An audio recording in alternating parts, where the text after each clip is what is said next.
চিন্তা, পেরেশানি, মারাত্মক পেরেশানি থেকে মুক্তি পাওয়ার জন্য বিষ্ণু ইসলাম দুটো দোয়া পড়তেন। কয়টা?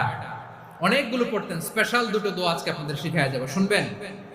বিষ্ণু ইসলাম যখন খুব বিপদে পড়তেন, দুশ্চিন্তা ওনাকে ঘিরে ধরতো, উনি পড়তেন ইয়া হাইয়ু ইয়া কাইয়ুম বিরহমাতিকা আস্তাগীথ, ইয়া হাইয়ু ইয়া কাইয়ুম বিরহমাতিকা আস্তাগীথ, ইয়া হাইয়ু ইয়া কাইয়ুম, হে শাশ্বত অবিনশ্বর, হে চিরঞ্জীব, বিরহমাতিকা আস্তাগীথ, তোমার রহমতের উসিলায় তোমার কাছে ফরিয়াদ করি। এটা করতেন।